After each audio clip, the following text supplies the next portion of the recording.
Selamat pagi semua. Saya Hesti Nurwayuni Stianing Tias. Saya ingin mempresentasikan tentang manajemen perubahan atau change management. Definisi manajemen perubahan. Manajemen perubahan itu terdiri dari dua kata, yaitu manajemen itu sendiri dan perubahan itu sendiri. Definisi manajemen menurut Melayu S.P. Hasibuan, manajemen adalah ilmu dan seni yang mengatur proses pemanfaatan sumber daya manusia dan sumber-sumber lainnya secara efektif dan efisien untuk mencapai suatu tujuan tertentu. Manajemen sebagai proses pendayagunaan sumber daya organisasional melalui keefektifan kegiatan fungsi-fungsi perencanaan, pengorganisasian, penggerakan, dan pengendalian dengan segala aspeknya, dan menggunakan semua potensi yang terjadi agar tercapainya tujuan organisasi secara efektif dan efisien. Definisi perubahan itu sendiri yaitu perubahan merupakan suatu yang sering terjadi dengan sendirinya tanpa disadari. Perubahan mempunyai manfaat bagi kelangsungan hidup suatu lembaga atau organisasi. Tanpa adanya perubahan, maka usia organisasi tidak akan dapat bertahan lama. Perubahan bertujuan agar organisasi tidak menjadi statis, melainkan tetap dinamis dalam menghadapi perkembangan zaman. Kemajuan teknologi dan di bidang pelayanan kesehatan adalah peningkatan kesadaran pasien akan pelayanan yang berkualitas. Teori-teori manajemen perubahan. Teori manajemen perubahan itu sendiri terdiri dari 4 teori, yaitu yang pertama teori motivasi, yang kedua teori proses perubahan manajerial, yang ketiga teori perubahan alfa, beta, dan gamma, dan yang keempat adalah teori kontingensi. Yang ketiga adalah tahapan dalam manajemen perubahan. Tahapan identifikasi perubahan, yaitu pada tahapan ini diharapkan seseorang dapat mengenal perubahan apa yang akan dilakukan atau terjadi.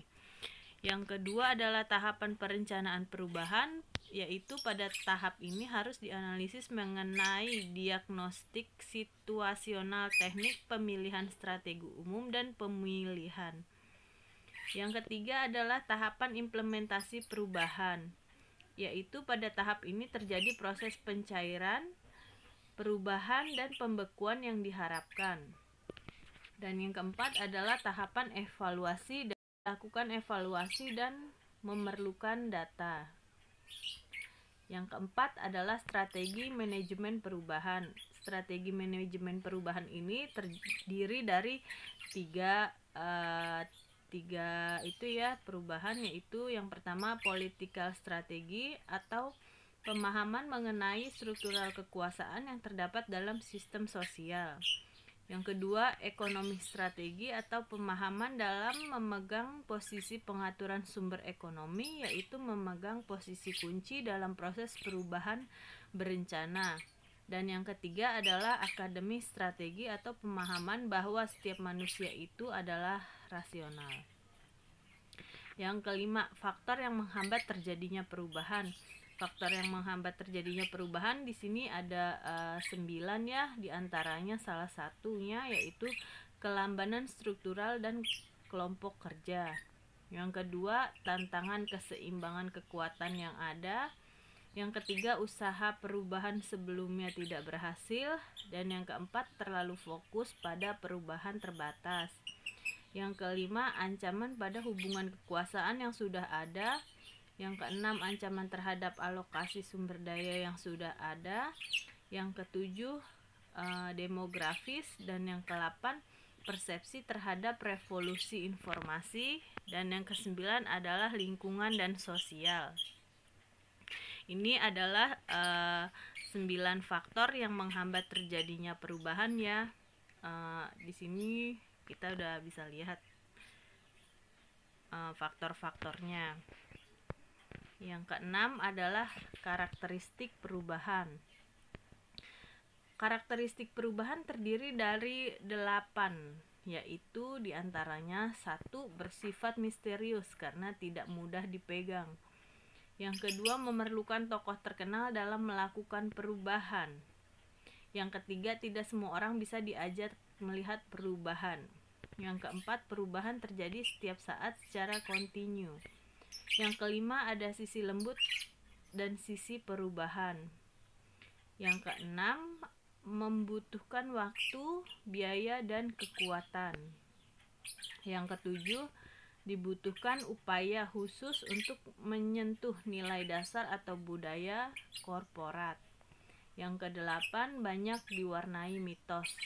Ini adalah 8 karakteristik perubahan. Yang ketujuh adalah jenis-jenis perubahan yang perubahan tidak terencana.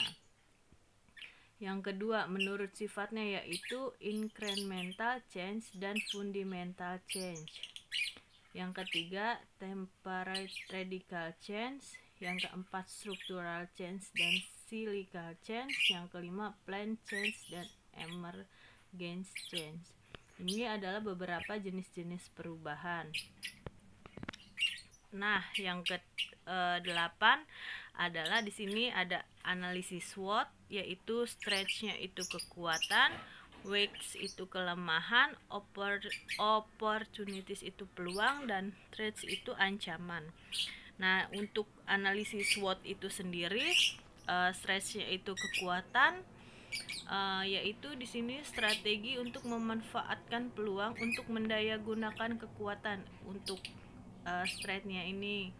Untuk wedge itu kelemahan, yaitu strategi untuk memanfaatkan peluang untuk mengatasi kelemahan.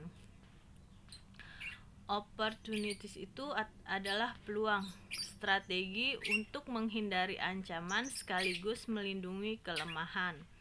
Dan threats itu ancaman, yaitu strategi untuk mengatasi ancaman dengan jalan mendayagunakan kekuatan. Ini analisis SWOT dari manajemen perubahan itu sendiri ya teman-teman. Dan yang ke-9 adalah SWOT strateginya. Ini SWOT strategi dari manajemen perubahan ya. Untuk S-nya itu stretch atau kekuatan, W-nya itu weak itu kelemahan, O-nya itu opportunities adalah peluang, dan T-nya itu threats itu adalah ancaman. Untuk SWOT strateginya itu stretch yaitu adalah kekuatannya adalah memanfaatkan seluruh kekuatan untuk merebut dan memanfaatkan peluang. Untuk W-nya itu memanfaatkan peluang, W-nya itu kelemahan ya teman-teman. W-nya itu adalah weak itu memanfaatkan peluang dengan meminimalkan kelemahan. Yang O-nya itu opportunities itu adalah peluang, yaitu meminimalkan kelemahan dan menghindari ancaman.